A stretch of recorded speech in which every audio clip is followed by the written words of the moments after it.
Welcome, everyone, to another edition of SCRC's Let's Talk Caregiving. I'm your host, Roberto Velasquez, President and CEO of SCRC, and I'm here as always with my co host, Marta Rañon, our Executive Vice President. Hey, Roberto. Hey, Marta. Today's special guest is Jami Shapiro. Jami is the founder of Silver Linings Transitions, a San Diego based company.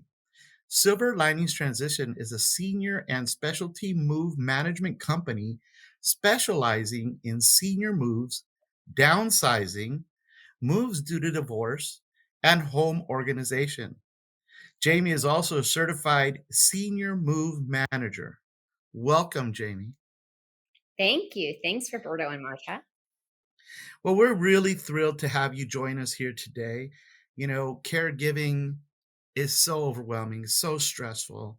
Many of us who have been caregivers or are currently caregivers know exactly what I'm talking about. And one of the challenging situations that occur is often we're trying to help organize the lives of somebody else, whether that be, because their home needs some help because of safety issues or because we're needing to move them in with us sometimes. And those are often some of the situations. So I'm really glad that you're here because you're such an expert on this topic. And I have some really fun stories too, but I want to wait till you guys get going here. Martha, you wanted to start off Yes, here. Jamie, welcome. So excited to have you here. As we were talking and we were getting ready for this podcast, I was thinking about when I was a caregiver. And I remember moving my aunt from her fully furnished house to mine and thinking about, wow, we cannot have two dining room tables. We cannot, how many more beds do we need? And so Mhm. really paring down these items. And so I remember feeling overwhelmed at that point. So I wanted to ask you, Jamie, maybe you can share with us, enlighten us a little bit with where can a caregiver start when they are faced with this situation? Well, before they start helping anybody else, it's really important that they create a home that feels, safe and decluttered for themselves because, caregiving, it sounds like we've all done it, is really, really taxing emotionally on us. And sometimes we don't take care of ourselves. So, first and foremost, having a space that we feel organized in is a gift that we give to ourselves so that we, have, wherever, even if you bring somebody into the house, having a bedroom that's free of clutter, having a bathroom, but having a space that you can breathe in.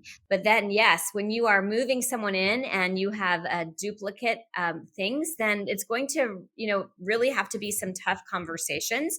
One of the big challenges right now that we are facing, and if you are in the San Diego area and probably almost anywhere in the US, you know what's happening with the housing market. And that is that a lot of people are taking advantage of the housing market and selling their homes. And a lot of times it is involving a downsize. And so, what I tell people is there's a huge market for homes, but there is not a big market for resale. And so, having to realize that we may have paid a lot of money for something and we think it's worth that same amount of money.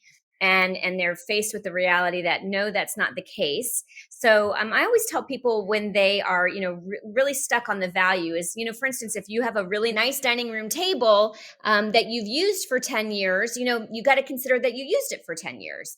And letting go of the value and focusing more on what items feel best for you and your loved ones. And, that's probably a good way to make those decisions. I've been in the industry now for 35 years, the aging and programming and nonprofit, and actually started off with the County of San Diego through the Public Guardian's office. I was a deputy public guardian, and we had conservatorships for individuals who weren't able to make decisions. And I've seen so many situations where it was just you go into a home and it's just cluttered. It's non-livable. And of course, what Mhm. I'm talking about now in those situations where we're more from a hoarding disorder, where it's completely different than just a little bit of clutter or a lot of bit of clutter. It's a disorder. But often even on a personal level with friends or people that I've known over the years, that whole thing about getting something because you think there's value to it and there really isn't. It's more of a sentimental or the tendency to just hold on to something because you might use it or you think you might use it and you never really do. I know, Jamie, I've heard you talk about that very thing. Maybe you can elaborate a little bit more about what Roberto's talking about. Sure. I think it's really important when you start the decluttering process that you think about the end result. How do you want to feel in your home? How do you want to feel in that space? And, the chances are you don't want a lot of stuff in that space because it isn't going to feel good. So when you use that as your benchmark, as your criteria, then anything else should support how you want to feel. And you're right, we think we're going to use something one day, or we spent a lot of money, or we feel guilty because it was given to us by a loved one. And we really have to, again, think about making the space feel good. I know that right now during the pandemic, a lot of us have the easy access of just clicking a button and purchasing items. And it's the just the easiness of it all. But also, as we are realizing, we might not need all of these things. And I've listened to you, talk about, Jamie, the value of things, that it is true that maybe we already took as much value as we could from this item, and now it's time to do something with it, except we don't. We just hold on to it, we accumulate it, we store it, and now we have not necessarily a hoarding situation, just an inability to get rid of things. Sure. I think what does happen is that we do become overwhelmed when we have too much stuff, and we really don't know where to begin. And also, back to your point about the pandemic, a lot of people are buying because they get a high from the experience of shopping, and that's actually a lot of the reason that people have hoarding disorder. 50% of it is actually due to the high of the accumulation. They like the acquisition of the items. I have a couple good resources that your listeners can use if they want to repurpose those things in a mindful way where they're not just, putting it in the landfill. Two of my favorites are on Facebook. It's called Buy Nothing, Buy Nothing. It's hyper localized to areas. You actually have to get into it based on where you live, and you can post things that you want to share with your neighbors. And at the same time, you can look for things that you might want. So when you think of putting something into the universe that you get back, it's a little bit easier to do that. And then another one that I really like is called freecycle.org. And that's the same thing where you can, look for items that you want to have, although we're trying not to accumulate in this conversation, or items that you want to share with other people. So I think, when we know that the end user is going to appreciate using it, it's easier for us to part with it. Thank you for sharing those resources. I know that sometimes saving items, which then create clutter, it could be generational as well. I remember my dad, for example. My dad used to save everything from used nails, and he would put them in jars and screw them up to the top of the shed. So he had all these. We used to tease him, Dad, what do you have all these nails for? Well, they're still good. You never know when you're gonna need them. He never needed them because you'd always run to the store and get another fresh batch of nails. But he always had his stored items. But it was not a problem, but it was funny to see old stored rusty nails. So generations, I think, like learning from his parents or his uncles or things of that nature to save things because you never know when you're going to need them. Right, they were a product of the depression, and so they came from a lack mentality. And it's very true. I tell people that I can tell how old somebody is just by walking into their home and seeing, what they have accumulated. My grandmother, remember those Crystal Light containers? You'd make the little pictures of Crystal Light. She would Yeah. save the plastic things to put her pills in them. And I'm thinking, Grandma, you could, just go get one of those pill things every day. But, she just repurposed and reused. And you're absolutely right. They also had a tendency to collect the Yadros and the Hummels. Well, where subsequent, we actually talked about this, yesterday. Subsequent generations are more about experiences and spending money on, let me show you this picture of me on social media doing something crazy. And so they value experiences over possessions. And that is part of the problem, is that our family members don't want our belongings anymore. And then, that's what we always used to do, is pass them along. And that's not really an option anymore. So that's another challenge. And that is so true for all of us that who have been caregivers and have had to downsize a loved one. I remember with my aunt, she had so many of the same things, even down to things that I don't think she would have necessarily used. And I'm talking about bed sheets. She had a whole closet full of them, and she only had one bed. And I'm Mhm. thinking, is she changing her bed every day that she needs so many sets? It's just the accumulation of it. I also remember, and I think this is so true for a lot of us, is that when you cannot find something, you go run out and get it. Oh, I can't find my scissors. I'm going to go buy a pair of scissors. And now you end up with five pairs of scissors. I remember with her, she had all kinds of salt containers because she couldn't find them. So she would go buy another salt container. And it's like, well, how much salt do you need? Yeah, there's a price for actually disorganization, and that's a really good point. Right, and I think about the homes where, repurposing, you mentioned repurposing and, opening up cupboards of people that I've known, and they're full of plastic sealed, containers that they received from takeouts or from other places, and they just stack them in and stack them in because they never know when they're gonna use them, or if somebody comes and visits, they wanna give them stuff. But then when it becomes problematic, then when it becomes maybe a safety hazard. I mean, I've been in the homes where there was a little narrow passageway and it was stacked with newspapers and stacked with clothes and stacked with just all kinds of furniture pieces, and it's unlivable. I mean, that right there is a lot more serious, and that's probably what we're talking about when we say hoarding, the hoarding disorder. Whether it's hoarding or whether it's trying to help somebody um, unclutter or downsize who's sort of resistant. I mean, that is a challenge for many family caregivers. Oh, no, it is a challenge. And I actually have a mom. So I have a parent that I would say has hoarding disorder. And I've learned a lot as a result. I actually have ADHD, and they say that hoarding disorder and ADHD are linked. So, and if you think about people who have ADHD are, tend to be a lot more creative, but tend to be really cluttered. We move from one thing to the next. And so you can actually start to even see hoarding disorder show itself in adolescence. And then as we progress and age and things become more difficult, or a traumatic event occurs, because a lot of times hoarding disorder exists with a comorbidity, then, we are dealing with an overwhelm of stuff. So it's really important that, first of all, as a caregiver, you understand that for somebody who has hoarding disorder to discard something, it is a phobia for them. So for instance, I hate a roller coaster. If you tell me that at the end of the day, you're going to make me get on a roller coaster, I will get sick to my stomach. If you tell somebody with hoarding disorder that they have to get rid of things, even if it's trash, they will have a physical reaction. So it's really important that as caregivers, we understand that this is really hard for them. This isn't something that they're trying to be difficult about.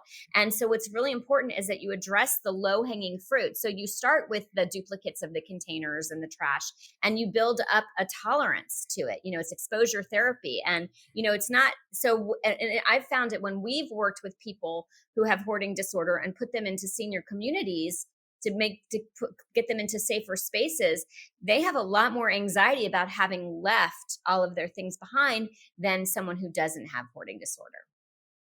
So, Jamie, how would you approach as a caregiver that situation? How do you make that negative situation into a positive and productive one? Well, I think that, as caregivers, I mean, we're already expressing our love by caring for another person. Mhm. So, starting that conversation with, I love you and I care for you and I want you to be safe. And also, I'm concerned about having to deal with your stuff, when the time comes and you pass, because then I'm going to be really sad. And, actually, this is what happened with my mom. My grandmother passed away unexpectedly. My mother was not, and my mother had actually just closed escrow on her own home, hadn't unpacked her own stuff, and decided to move my grandmother's things into her house because she didn't have the emotional bandwidth to discard anything. And so my mom ended up in a worse situation because she couldn't deal with it. And so just saying to your loved ones, I don't want that to be me. I want to be able to, enjoy our time together and enjoy living in a safe, uncluttered environment. And so do this as a gift for me. And I know it's going to be hard for you. And maybe let's identify 10 boxes of things that we're going to keep, and then let's figure out what to do with everything that you're not going to keep. But giving them And, control, by the way, is very important.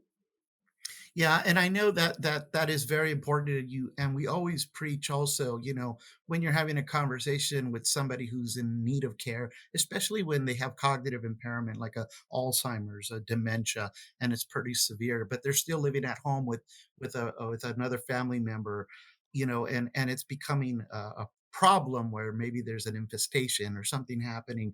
I've heard situations where the one of the siblings will come and take that individual out for the day, and then in chunks of time the other siblings come and they kind of throw out the stuff that's garbage to get rid of some of the clutter. And when the family member comes home with the individual who has Alzheimer's or other dementia, they don't really notice what's missing, but it's decluttered, and maybe they're a few steps closer to making it a safe environment again.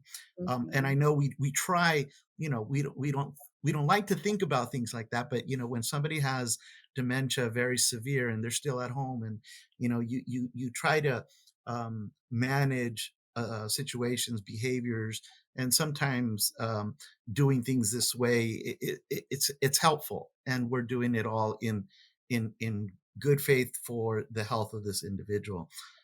So it's really nice to have family that can come and do that, and do it in small increments. Like you said, Mhm. easing people into it, not coming in and it's a whole different ball game. Sure. I was going to say, and just for those who maybe either have early onset cognitive impairment or are still able to make decisions, I recommend doing sort of a show and tell of someone's life. And whether it's by Zoom or in person, where you gather family members and you gather packing material, and that person gets to share. Like for instance, I kind of had my own version. I went through a divorce and had to downsize my own things, and I had my prom corsage and my Girl Scout sash, and was able to show those things to my children. They didn't want it. I photographed it, so I still get to keep the memory of it, and then discarded it. But to something like, for instance, my grandmother's silver is something that my kids do want. So having that show and tell with our loved ones is a wonderful opportunity to honor our lives and honor them, and it's a good way to start to downsize. And I really like the idea of making it a family affair, an opportunity to come together, maybe to learn more stories, learn about the significance of that item and why Mhm. you've kept it. And then the family members can decide whether they want to obtain that object or, like you said, maybe share with someone else who may get a different sense of joy from it. Mhm. And I know that, and when you think about some of this behavior, some of it is learned. So it's great also to teach your children, the joy of donating, the joy of repurposing for somebody else. I absolutely do that with my children. And as a matter of fact, my method, the Martha method, is that I keep a box or a bag next to the closet. And as they are outgrowing clothes or shoes or items, they just put them in there and they know that it's going to go to someone else who might need it. And so I'm trying to instill in them the sense of you don't have to hang on to these items. We can give it to someone else who might need it. I love Yeah, that's that. wonderful. Well, we're getting close to wrapping up here. Jamie, do you have any final thoughts you wanted to share with our audience? I don't. If anybody, does want some help, Silver Linings Transitions is happy to come in and assist, in any way that they need, whether it's downsizing, helping figure out if something can be sold, or if they are moving a loved one, we can help with that. And I appreciate the opportunity to be here with you and the work that you do, and those caregivers are, such a blessing to the world. Thank you. Thank you so much. We really appreciate you being here as well. Well, that's all the time we have left for this edition of Let's Talk Caregiving. To hear more of our podcast, follow us on your favorite podcasting platform or visit our website at scrc.care. I want to thank Martha for co-hosting another important discussion, our guest, Jami Shapiro, and our audience for tuning in. If you're providing support to a loved one, you don't have to do this alone. Asking for help is not a sign of weakness, it's a sign of strength. To connect to our programs and services, visit our website at scrc.care or call us at 1-800-827-1008. If you live outside of San Diego and Imperial counties, visit caregivercalifornia.org. To support our efforts and make a tax-deductible donation, please go to scrc.care and click on the Donate tab. And remember, SCRC is here for you, Caring for those who care for others.